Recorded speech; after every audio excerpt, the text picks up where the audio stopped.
Real heart beat scan ఒక్క second లోనే world class 640 slide CT scan ఇప్పుడు మీ vista imaging Banjara hills లో.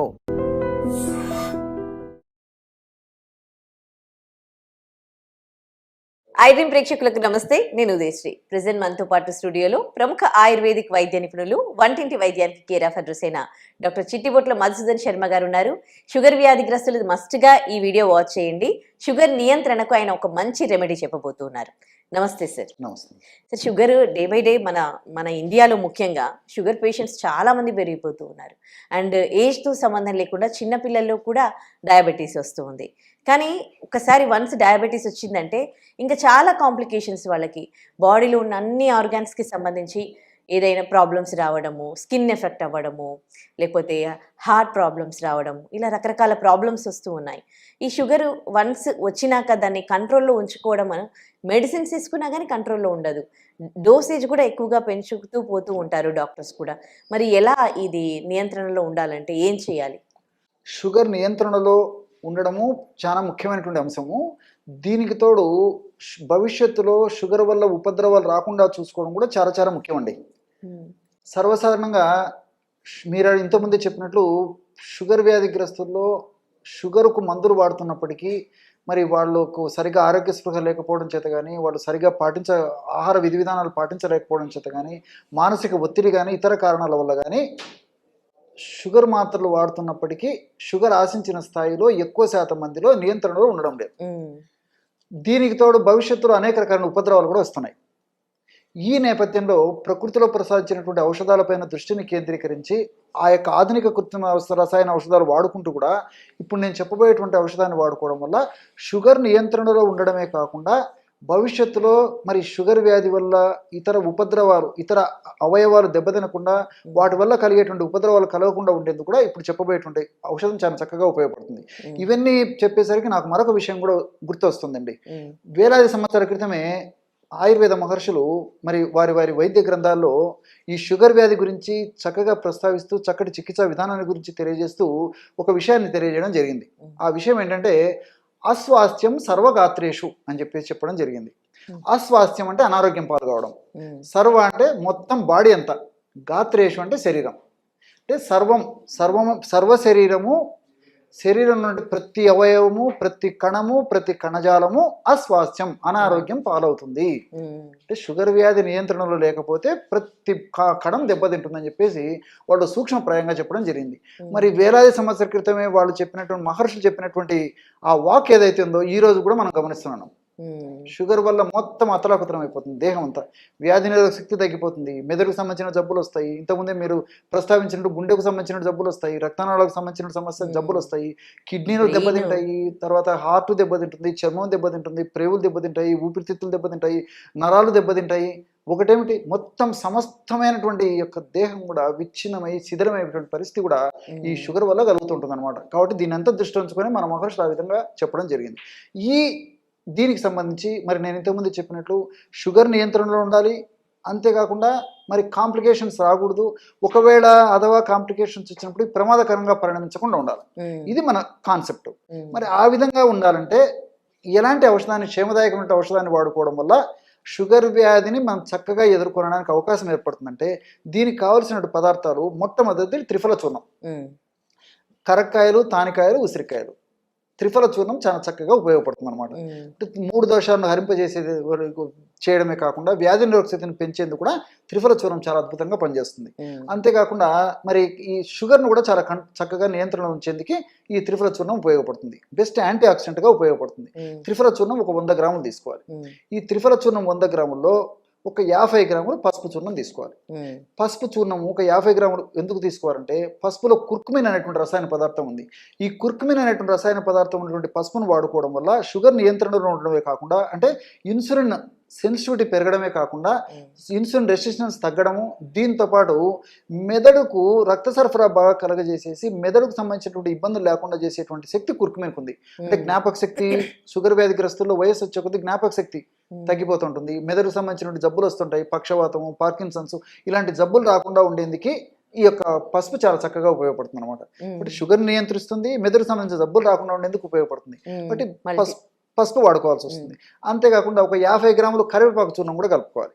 So కరివేపాకులో విపరీతంగా చాలా ఎక్కువ శాతంలో ఏ విటమిన్ ఉంటుంది. షుగర్ వ్యాధిగ్రస్తులు ఎక్కువ శాతం మందిలో కంటి వ్యాధులు వస్తుంటాయి, రెటీనాకు సంబంధించిన సమస్యలు వస్తుంటాయి, ఐ విజన్ సంబంధించిన సమస్యలు వస్తుంటాయి. సో 50 గ్రాములు ఈ యొక్క ఈ కరివేపాకు పొడిని కలుపుకోవడం వల్ల కంటి వ్యాధులు రాకుండా ఉండేందుకు, వచ్చిన త్వరగా తగ్గేందుకు ఈ యొక్క ఇది చాలా చక్కగా ఉపయోగపడుతుంది కరివేపాకు పొడి. అదేవిధంగా మూడవ పదార్థంగా మెంతులు తీసుకోవాలి. మెంతులను కూడా కాస్త వేయించేసేసి చూర్ణంలాగా తయారు చేసుకుని ఒక 50 గ్రాములు మెంత చూర్ణం కూడా కలిపేసేయాలి. ఈ మెంతుల యొక్క గుణం ఏంటంటే రక్తనాళాలలో రక్త ప్రవాహం సజావుగా జరిగేట్టు చేస్తుంది. అంతేకాకుండా ఈ యొక్క కీళ్ల భాగంలో డయాబెటీస్ వ్యాధిగ్రస్తుల్లో గుజ్జు తగ్గిపోతుంటుంది. చిన్న వయసులోనే కీళ్ల నొప్పులు, మోకాళ్ళ నొప్పులు ఇలాంటి సమస్యలు కలుగుతుంటాయి. అలాంటి సమస్యలు రాకుండా ఉండేందుకు, వచ్చిన త్వరగా తగ్గేందుకు ఈ యొక్క మెంతులు చాలా సమర్థవంతంగా ఉపయోగపడతాయి. అంతేకాకుండా బ్లడ్ వెజల్స్ బాగా సంకోచ వ్యాకోచాలు బాగా జరిగేట్టు చేసేదానికి మెంతులు ఉపయోగపడతాయి. కొలెస్ట్రాల్ తగ్గించేందుకు, అంటే బ్యాడ్ కొలెస్ట్రాల్ తగ్గించి మంచి కొలెస్ట్రాల్ను పెంచేందుకు, అంటే హెచ్డిఎల్ ఇలాంటి కొలెస్ట్రాల్ను పెంచేందుకు మెంతులు చాలా చక్కగా సమర్థవంతంగా ఉపయోగపడతాయి. జీర్ణ వ్యవస్థను మెరుగుపరిచేందుకు మెంతులు చాలా చక్కగా ఉపయోగపడతాయి. గట్ బ్యాక్టీరియా పెరిగేందుకు మెంతులు చాలా చక్కగా ఉపయోగపడతాయి. ఇలాంటి మల్టిపుల్ బెనిఫిట్స్ మెంతుల్లో ఉన్నాయి కాబట్టి షుగర్ వ్యాధి నియంత్రణలో ఉండడమే కాకుండా ఇలాంటి మల్టిపుల్ బెనిఫిట్స్ కూడా మెంతుల వల్ల కలుగుతాయి. కాబట్టి మెంతులను కూడా నేను చెప్పినట్టు ఒక 50 గ్రామ్స్ మెంతి పొడి కూడా కలిపేశారు. ఈ పదార్థాలని బాగా కలపడం వల్ల బ్రహ్మాండమైనటువంటి షుగర్కి సంబంధించినటువంటి ఔషధం రెడీ అయిపోతుంది. దీన్ని ఒక గాజు సీసాలో నిల్వ ఉంచుకొని రోజు ఉదయం ఆహారానికి ఒక 10 నిమిషాల ముందు, తర్వాత రాత్రి ఆహారానికి ఒక 10 నిమిషాల ముందు, లేదా ఆహారం తర్వాత ఒక 10 నిమిషాల ముందు, ఉదయం రాత్రి 100 ml లేదా 50 ml వాటర్లో 1/2 టీ స్పూన్ యొక్క పౌడర్ కలిపేసి తీసుకుంటున్నారు. ఈ విధంగా రెగ్యులర్గా వాడుకోవడం వల్ల షుగర్ వ్యాధి నియంత్రణలో ఉంటుంది. షుగర్ వల్ల భవిష్యత్తులో ఇతర ఉపద్రవాలు రాకుండా ఉంటాయి. అంతేకాకుండా మరి వెయిట్ను బాగా కంట్రోల్ చేసేందుకు ఈ యొక్క త్రిఫల చూర్ణంలో ఉన్నటువంటి రసాయన పదార్థాలు చాలా చక్కగా ఉపయోగపడతాయి. త్రిఫల చూర్ణం మల్టిపుల్ బెనిఫిట్స్గా ఉపయోగపడుతుంది. అంటే గుండె జబ్బులు రాకుండా, మెదడు జబ్బులు రాకుండా ఉండేందుకు, రక్తనాళాలు సంకోచ వ్యాకోచాలు సరిగ్గా జరిగేటట్టు, రక్తనాళాల్లో మరి రక్తం సజావుగా ప్రవహించేందుకు, ఈ విధంగా మల్టిపుల్ బెనిఫిట్స్ ఈ యొక్క త్రిఫల చూర్ణంలో ఉన్నాయి. అంతేకాకుండా ఈ త్రిఫల చూర్ణంలో ఉసిరిక ఉండడం చేత, ఉసిరికలో సి విటమిన్ ఎక్కువగా ఉండడం చేత వ్యాధి నిరోధక శక్తి కూడా పెరుగుతుంది. కాబట్టి ఆ వ్యాధి నిరోధక శక్తి పెరగడం వల్ల చీటికి మాటికి రకరకాలైనటువంటి క్రిమి సంబంధించిన జబ్బులు రాకుండా ఉండేందుకు కూడా ఈ యొక్క త్రిఫల చూర్ణం చాలా చక్కగా ఉపయోగపడుతుంది. కాబట్టి మల్టిపుల్ బెనిఫిట్స్ ఈ యొక్క ఫార్ములాలో ఉంటాయి. కాబట్టి నేను చెప్పినటువంటి పద్ధతిలో ఈ యొక్క ఫార్ములాను తయారు చేసుకొని వాడుకోవడం వల్ల దీర్ఘకాలం పాటు వాడినప్పటికీ అన్ని మల్టిపుల్ బెనిఫిట్స్ ఉంటాయి. వైద్యులు సూచించిన మేరకు వాళ్ళు చెప్పినటువంటి పద్ధతిలో ఆ యొక్క ఔషధాలు వాడుకుంటూ కూడా దీన్ని వాడుకోవడం వల్ల మరింత మంచి జీవితాన్ని వాళ్ళు పొందడానికి అవకాశం ఏర్పడుతుంది. చాలా మందికి నర్వస్ వీక్నెస్ అంటారు. అసలు ఈ నర్వస్ వీక్నెస్ అనేది ఎవరిలో ఎందుకు వస్తుంది? దాని సిమ్టమ్స్ ఎట్లా ఉంటాయి సార్? ఈ నర్వస్ వీక్నెస్ అనేది పోషకాహార లోపం చేత రావచ్చు. అదేవిధంగా ఈ చెత్త ఆహారం, అంటే junk food, fast foods, junk foods చెప్తారు కదా, బేకరీ ఫుడ్స్, ఇవి ఇట్లాంటి ఆహారం తీసుకునేటువంటి వాళ్ళలో ఎక్కువ రావచ్చు. అదేవిధంగా మానసిక ఒత్తిడి ఎక్కువ ఉన్నప్పుడు కూడా ఈ నర్వస్ వీక్నెస్ రావచ్చు. కొన్ని రకాలంటే వ్యాధుల వల్ల ఈ నర్వస్ వీక్నెస్ వచ్చేటువంటి పరిస్థితి ఏర్పడుతుంది. అట్లే కొన్ని మానసికమైనటువంటి వ్యాధుల వల్ల కూడా ఈ నర్వస్ వీక్నెస్ వచ్చేటువంటి పరిస్థితి ఏర్పడుతుంది. హార్మోన్ల అస్తవ్యస్తత వల్ల ఈ నర్వస్ వీక్నెస్ వచ్చేటువంటి పరిస్థితి ఏర్పడుతుంది. షుగర్ వ్యాధి ఇలాంటి వ్యాధులు ఉన్నప్పుడు నర్వస్ వీక్నెస్ వచ్చేటువంటి పరిస్థితి ఏర్పడుతుంది ఇన్ జనరల్గా. కానీ కొంతమందికి అంతుబట్టకుండా, అంతు చిక్కకుండా నీరసము, నిస్త్రాణ, ఓపిక లేకపోవడము, బలహీనత అనేటువంటి సమస్యలు కూడా కలుగుతుంటాయి. సో వీటన్నిటిని దృష్టిలో ఉంచుకొని వైద్య ప్రపంచం కూడా ఈ టోటల్ సమస్యని క్రానిక్ ఫ్యాటిక్ సిండ్రోమ్ అని చెప్పడం జరిగింది. Chronic fatigue syndrome. సో విపరీతమైన నీరసం. కొంతమంది ఆహారం బాగా తీసుకుంటుంటారు, బాగా రెస్ట్ తీసుకుంటుంటారు, నీరసం. కొంతమంది ఉదయం నుంచి మధ్యాహ్నం వరకు యాక్టివ్గా ఉంటారు, మధ్యాహ్నం నుంచి నీరసం. కొంతమంది మధ్యాహ్నం వరకు నీరసం ఉండి మధ్యాహ్నం ఆహారం తీసుకున్న తర్వాత మళ్ళీ యాక్టివ్గా తయారయ్యేటువంటి పరిస్థితి ఏర్పడుతుంటుంది. కొంతమంది ఉదయం నుంచి సాయంత్రం వరకు నీరసం, నిస్త్రాణ, బలహీనతతో కొంతమంది బాధపడుతుంటారు. చిన్న పిల్లల నుంచి పెద్దల వరకు ఈ సమస్య ఉంది. కాబట్టి కొంత ఏదైనా పని చేయాలన్నా, అదేవిధంగా లేకపోతే ఏదైనా దాంట్లో కార్యక్రమం చేయాలన్నా ప్రతిదానికి బలహీనత, ఓపిక లేకపోవడము, అలసిపోవడము, ఏదో మళ్ళీ చేద్దామని చెప్పేసి పోస్ట్ పోన్ మెంట్ ఇది ఉండడము, తర్వాత ఎప్పుడు నిద్రపోవాలని తలంపు ఉండడము, ఆవలింత ఉండడము, ఏ పని మీద ఆసక్తి, ఏకాగ్రత లేకపోవడము, అన్నీ ఇలాంటివన్నీ కూడా కాళ్ళు చేతులు నొప్పులు ఉండడము, పిక్కలు నొప్పులు ఉండడము, కాళ్ళు చేతులు మంటలు ఉండడము, తిమ్మిళ్ళు ఉండడము, మొద్దుబారినట్టు ఉండడము, ఇవన్నీ కూడా నరాల బలహీనతకు సూచన అనమాట. ఈ నరాల బలహీనత సమస్య కలిగేందుకు కారణం ఇలాంటి అనేక రకాలైన కారణాల చేత ఈ నరాల్లో ఎలాంటి మార్పు జరుగుతుందంటే ఈ కణాల్లో ఉన్నటువంటి మైటోకాండ్రియా అనేటువంటి ఆ కణాల్లో ఉన్నటువంటి ఒక భాగం సరిగ్గా పనిచేయకపోవడం చేత ఈ యొక్క సమస్య కలుగుతుంటుంది. అంటే మైటోకాండ్రియా శక్తివంతంగా పనిచేసినప్పుడే మనకు శక్తి వస్తుంది. శక్తినిచ్చేటువంటి కేంద్రాలు అవే. ఆ శక్తినిచ్చే కేంద్రాలు సరిగ్గా పనిచేయనప్పుడే మనకు వీక్నెస్ వస్తుంటుంది.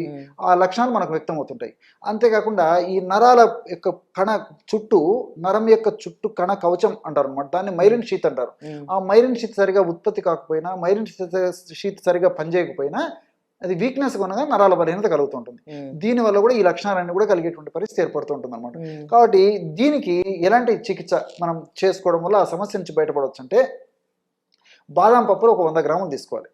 బాదం పప్పులను 100 గ్రాములు తీసుకొని కాస్త మంచి నెయ్యి వేసేసి వేయించేసేసి చూర్ణంలాగా తయారు చేసుకోవాలి. అందులో ఖర్జూరం పెచ్చల చూర్ణం, ఎండు ఖర్జూరం కాయలు మనకు దొరుకుతాయి కదా, వాటిని దంచేసేసి లోపల విత్తనాలు తీసేసి పై పెచ్చలను ఎండబెట్టేసేయాలి. ఒక 2 days 3 days లో బాగా ఎండిపోతాయి. దాన్ని మిక్సీలో వేసేసి పౌడర్ లాగా తయారు చేసుకుని దాన్ని ఒక 100 గ్రాములు తీసుకోవాలి. మూడవ పదార్థంగా కిస్మిస్. కిస్మిస్ మరి మిక్సీలో వేసి జస్ట్ కలిపేసారన్న, పూర్తిగా పొడి కాదు కాబట్టి కాస్త కలిసేటట్టు కిస్మిస్ ఆ మిక్సీలో తిప్పేస్తే సరిపోతుంది. చివరగా ఒక 10 గ్రాములు ఏలకుల పొడి, ఏలకులు తీసుకొని పైన పొట్టును తొలగించేసేసి విత్తనాలను చూర్ణంలాగా తయారు చేసుకుని ఆ చూర్ణం కూడా కలిపేసేయాలి. ఈ 4 చూర్ణాలు మళ్ళీ మిక్సీలో వేసేసి, అంటే 4 చూర్ణాలు అంటే ఈ కిస్మిస్ మాత్రం చూర్ణంలాగా కాదు కదా, అది అంత కలిపినటువంటి ఆ పదార్థము మిగతా 3 చూర్ణాలు మిక్సీలో బాగా కలిపేసేసి, కానీ మనకు రోలు కానీ ఇట్లా దంచేదానికి ఏదైనా వసతి ఉండే పడితే అందులో వేసేసి మెత్తగా దంచడం కానీ లేదా మిక్సీలో వేయడం కానీ ఏదో ఒక పద్ధతిలో ఈ 4 పదార్థాలు బాగా కలిపేసేసి ఒక గాసి సర నిల్వ ఉంచుకోవడం వల్ల బ్రహ్మాండమైనటువంటి నర్వస్ వీక్నెస్ తొలగించేటువంటి అద్భుతమైనటువంటి ఔషధం రెడీ అయినట్లే. మరి షుగర్ వ్యాధిగ్రస్తులు చెప్తాను. ఆ షుగర్ వ్యాధిగ్రస్తులు కానీ, ఓవర్గా వెయిట్ ఉన్నటువంటి వాళ్ళు కానీ, రక్తనాళాలకు సంబంధించినటువంటి కొలెస్ట్రాల్ సమస్య ఉన్నటువంటి వాళ్ళు మాత్రం ఈ యొక్క ఔషధాన్ని వాడకూడదు. ఇంకా కొన్ని వీడియోలో కూడా నేను అందరూ వాడుకోదగ్గ మెడిసిన్స్ కూడా చెప్పడం జరిగింది కాబట్టి వాళ్ళు అది ఫాలో కావచ్చు.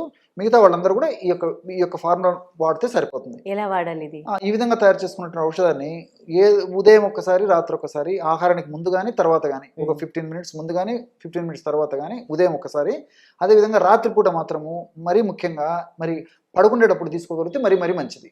రాత్రి పడుకునేటప్పుడు ఒకసారి, ఉదయం ఒకసారి తీసుకుంటారు, రాత్రి పడుకునేటప్పుడు మరొకసారి ఒక 5 grams, అంటే ఇంచుమించు ఈ ప్రమాణం వస్తుంది అనమాట. ఒక మీరు కుంకుడు గింజ ఐడియా ఉంది కదా, ఆ కుంకుడు గింజ ప్రమాణం లేదా ఒక 5 grams, ఒక చిన్న టీ స్పూన్ పౌడర్ రూపంలో మనకు ఉండేట్లయితే టీ స్పూన్ కొలిచి తీసుకోవచ్చు. అది మెత్తగా ముద్దలాగా అయ్యేటువంటి పరిస్థితి అయితే మాత్రం ఒక కుంకుడు గింజ ప్రమాణం తీసుకొని చప్పరించేసేసి మింగేసి ఒక కప్పు పాలు తాగుతుంటే సరిపోతుంది. సమస్య తీవ్రంగా ఉంటే రోజు 2 సార్లు యొక్క ఔషధాన్ని వాడుకోవచ్చు. సమస్య కొద్దిగా ఉంటే రోజు ఒక్కసారి వాడితే సరిపోతుంది, ఉదయం కానీ రాత్రి కానీ. లేదంటే కొన్నాళ్ళ పాటు 2 సార్లు వాడేసేసి సమస్య తీవ్రత అదుపులోకి వచ్చిన తర్వాత రోజు ఒక్కసారి వాడినా సరిపోతుంది. చాలా అద్భుతంగా పనిచేస్తుంది, చాలా స్పీడ్గా పనిచేస్తుంది. సైడ్ బెనిఫిట్స్ ఉంటాయి. కేవలం నరాల బలహీనత తగ్గడమే కాకుండా మల్టిపుల్ బెనిఫిట్స్ కూడా దీంట్లో ఉంటాయి అన్నమాట. అంటే పోషకాహార లోపాలు ఏమన్నా లోపాలను భర్తీ చేసేందుకు ఉపయోగపడుతుంది. అదేవిధంగా బెస్ట్ యాంటీ ఆక్సిడెంట్గా పనిచేస్తాయి కాబట్టి మరి దేహం దారుఢ్యంగా, శక్తివంతంగా, అనారోగ్యం పాలు కాకుండా ఉండే అవకాశం ఉంటుంది. వ్యాధి నిరోధక శక్తిని కూడా ఈ యొక్క ఔషధాలు పెంచుతాయి కాబట్టి మల్టిపుల్ బెనిఫిట్స్ దీనివల్ల కలుగుతుంటాయి అన్నమాట. అంటే ఎంతకాలం వాడాలి ఇది? ఎన్నాళ్ళు వాడినా ప్రాబ్లం ఉండదు. ఏం నష్టం లేదు. కాబట్టి మీరు 2 months కానీ 3 months కానీ 4 months కానీ మీకు కంఫర్టబిలిటీ వచ్చేదాకా వాడుకోండి. తర్వాత రోజు ఒక్కసారి వాడుకోండి. ఇంకా కంఫర్టబిలిటీ వచ్చింది అనుకోండి, వారంలో 2 సార్లు వాడుకోండి. ఇది ఆహార ద్రవ్యమే కాబట్టి అవసరాన్ని బట్టి వాడుకోవడం వల్ల మరి మనకి ఎలాంటి ఇబ్బందులు ఉండవు. మరి చిన్న పిల్లల నుంచి పెద్దల వరకు వాడుకోవచ్చు. మరి పిల్లలైతే డోస్ తగ్గించుకుంటే సరిపోతుంది. ఇప్పుడు నేను చెప్పిన ప్రమాణం అంతా పెద్దలు వాడుకునేటువంటి డోసు. రైట్, మంచి రెమెడీ చెప్పారు. Thank you sir. నమస్తే.